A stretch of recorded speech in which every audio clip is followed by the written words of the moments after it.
Hey everybody, and Tony here with a review of Paul Abraham's operetta Ball im Savoy, which was shown at the Komische Oper Berlin. The conductor was Adam Bensby. The production was handled by Barry Kosky. The assistant director was Felix Seiler. The choreographer was Otto Pilchler. The set design and lights were handled by Klaus Grünberg. The costumes were handled by Esta Bialas. The dramaturgy was handled by Pavel B. Hirashek. The chorus master was David Cavelius, and the videographers were Klaus Grünberg and Anne Kuhn. Now, I have never heard about this operetta before, but we basically had to watch this operetta as part of our C1 German course. Not only did we have to learn about the grammar and how we have to speak certain words and such, but we also had to learn about the history of how Germany came to be in the 1920s, especially when it came to film, the attire at the time, and even a lot of the history that occurred in the 1920s here in Germany. So this was basically part of our themes, and well, it's safe to say that this operetta was also performed all throughout Europe. Interestingly enough, this was first performed in Berlin in 1932, and then it had its international premiere first in London 1 year later, well, specifically in Drury Lane. And this operetta does have a very historical appeal, mostly because this did have its premiere, 83 years ago, and it was at the Großes Schauspielhaus. So this definitely has a lot of history to it, and this is an operetta that has also used elements of jazz, like foxtrot or tango, and many, many other, jazz dances and Latino dances, which really does make this operetta very versatile. And this is also an operetta where there are a lot of speaking roles, and also a lot of jazz numbers that can be found in this operetta as well. So let's find out how well I really liked this production of this operetta.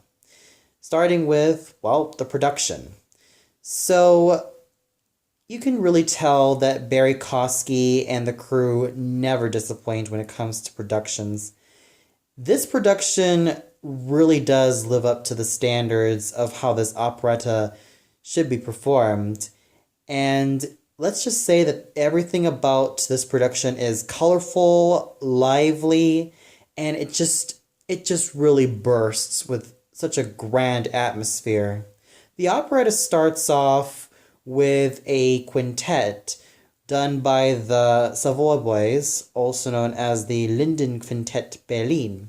They first sang a song, and then we see the overture, in which we have like a montage of where the main couple, the Marquis de Faublas and the Marquess of Faublas, have been going to. Like, they went to America, they've went to Venice, they've went to many, many other places, and then we see like different versions of Madeleine and Aristide as dancers until we see the main singers on stage. And then each and every piece of scenery and costumes were just all well done. They were just simply well done. I especially adore La Tangolita's costume. It is just so gorgeous to look at, and it really is just lovely. So what more can I say about the production overall? It's vibrant, it's lively, and it's just exciting all throughout, especially in the second act. We see Daisy, the jazz composer, introduce like the second act, and she's asking how we are, with her usual flair, and that's what really made this production all the more exciting. Not to mention the Turkish dance done by while Mustafa Bey was singing his little aria. I thought it was just so awesome to look at, especially the men's costumes. I was just like thinking to myself, wow, they all look really gorgeous. So, what more can I say about it? The production was colorful, gorgeous, and it was just so uplifting. And then we get to the singers. So, let's start off with our main anti hero, the Marquis Aristide de Faublas, sung by Christoph Speth, who has been very well known in a lot of German opera theaters as a lyric tenor. His interpretation of the Marquis was just so well done. He was able to bring out that swagger and that type of charm and that type of vibrancy that really makes his character come alive. Not to mention a hint of that, well, wealthy man arrogance and that type of charm that you'd usually expect in a lot of debonaires. And his voice is very well focused in all of the registers, and he definitely has a very mellow sounding voice, which really makes it a huge plus. So he's just wonderful in not just looking the part, but also sounding the part very well. He really nailed this role to a T. And then we have his wife, Madeleine, sung by Broadway singer and occasional operetta singer Dagmar Mansell. Now, the interesting thing about this role, Madeleine, is that this was also created by a very legendary coloratura soprano by the name of Gitta Alpar, who is extremely well known in a lot of German theaters and has also ventured into America.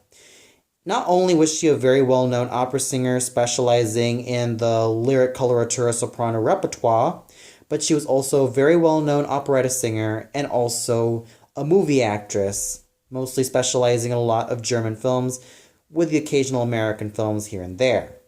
Now, Dagmar Mansell does a very fantastic job with singing Madeleine.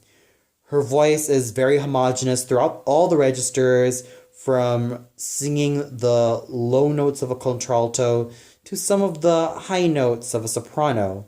Her voice sits really easily on the register and on the staff, and you could really tell that she really has such a gorgeous sounding voice, and not to mention she manages to bring out all of the vibrancy and that feisty nature and that very strong nature that really makes Madeleine all the more likable.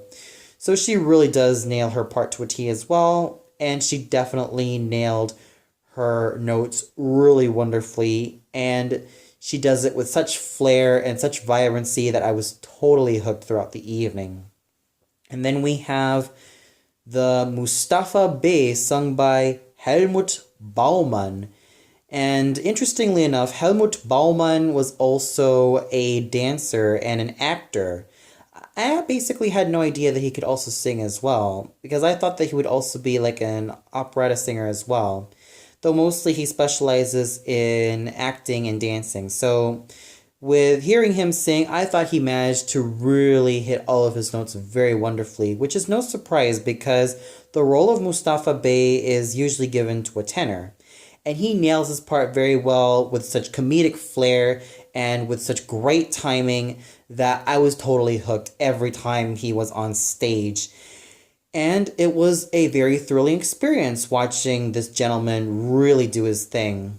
Then we get to the role of Daisy Darlington, the American jazz composer, sung by Katharina Meerling, who does a very fabulous job at really getting all of the perks and all of that spunk that she manages to give to this character. Every time she is on stage, I am totally enthralled at her presence.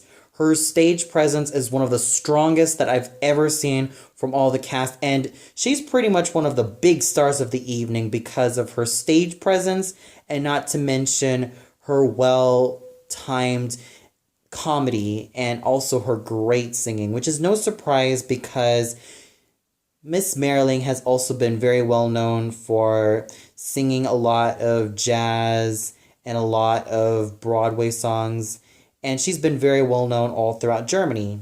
Not to mention her constant participations in a lot of Broadway musicals has pretty much made her like a household name as a Broadway singer here in Germany.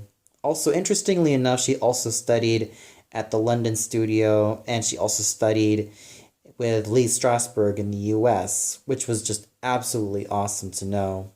So overall, Katharina Merling was just fabulous as Daisy Darlington, stealing the show and just really having a huge ball and having such a great time doing this wonderful character. In the role of La Tangolita, we have Polish dramatic mezzo Agnes Zwierko. Now, Agnes Zwierko is very well known for singing in a lot of the dramatic mezzo roles of the Italian, French, and Slavic, and at times German repertoire.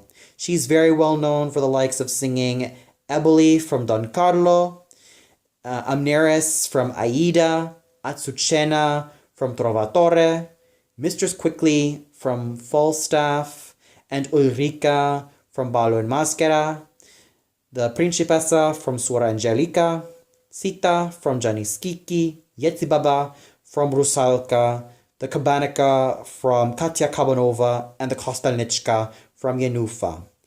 With her experience in these aforementioned roles and many, many others, especially in the dramatic mezzo and the dramatic contralto repertoire, you could really tell that she is definitely a veteran at what she does with those roles. Her sinuous stage presence and her flair for not just drama, but also for comedy is so spot on that she definitely makes the best out of a role that is usually so thankless because La Tangolita only has one aria and she sings with the ensemble, but at most of the times she basically does a lot of talking with all the characters. So the fact that she was able to make the best out of her voice in terms of that one single aria was just a huge milestone for her. And I really hope to see a lot more of Miss Sviako in the future, which is no surprise because I've seen and heard a lot of clips of her on YouTube, and she's a very fabulous singer. And she was definitely at her A game in the evening. She was also one of the best performers that I've seen in this operetta, and she was able to really bring it together, making the best out of such a thankless role. And then we get to the role of Archibald, sung by Peter Renz. Not only did he sing the role of Archibald, but he also sung the role of Pomerol and Pierre. Now, Peter Renz is very well known in the character tenor repertoire, and his stage presence in each of these roles was just so magnetic and quite charming as well that he manages to add a lot of fun moments without being too hammy or clowny. And he definitely does a very great job in being such a natural comedian. He definitely has such a great flair for comedy and also in the sweet moments as well. He does a very great job in doing all these fine character roles, and his voice is totally good all throughout the evening. And it was just a great experience watching him on stage. And then we have the role of Bebe, one of the maids of the house, or mainly the chambermaid of Madeleine, sung by mezzo-contralto Christiana Urtel. Now, I've seen this mezzo-contralto before in The Fiery Angel a year ago, and she did the role of the abbess and the hostess. She maintains her very fine, plush, and gorgeous voice in this role, and especially her duet with Peter Renz was just lovely. It was just sweet sounding, and their voices blended very well, and she was able to make the best out of this character role, giving her a sense of sass and a sense of fun and even a sense of sweetness to it. And, well, like I said, her chemistry with Peter Renz was just wonderful. And especially when it came to the smaller parts, like Célestin Froment, done by Theo Rusta, and Monsieur Albert, done by Frank Baer, and René, done by Matthias Spenke. They all acted their roles very well, and not to mention the ex-wives done by Alessandra Bizzarri, Eleonora Talamini, Sarah Bowden, Mary Amaniemi, Julia Lessig, and Tim Dietrich. They did their roles extremely well. And not to mention the Savoy boys done by the Linden Quintet Berlin. And the members were Matthias Bock, Sven Goini, Matthias Gummelt, Martin Köpke, and Eberhard Crispin. Their voices blended very beautifully, creating such a great ensemble and really, really just giving it their all. Not to mention, after all the performers gave their bows, Dagmar Mansell said or stated that she would like to dedicate this evening with a song also composed by Paul Abraham, which was called Good Night, and they sung it very well. Not to mention the chorus. It's like I was really taken back to the time of the 1920s and really was reminded of how the chorus used to sing before. So overall, the singing, whether it be from the main singers and all the actors and all the chorus members, they were all well done. And the conducting done by Maestro Adam Bensby was just at the top of their game. So overall, what an evening this was catching this operetta. This was definitely very enjoyable, and with such versatile performers and such a wonderful and awesome production, I definitely enjoyed this evening. And if you haven't seen this production of Paul Abraham's Bal in Savoy, I highly recommend that you go check it out. You will not be disappointed. Well, that's all for now. Well, the month of October is almost about to start. And I haven't been reviewing Invader Zim for a while, so I think it's best that since October is the month of Halloween, that I'll probably be reviewing Invader Zim at the time. Maybe even Danny Phantom as well. We'll see what happens. So until then, this is Antoni signing off and wishing you all a good night.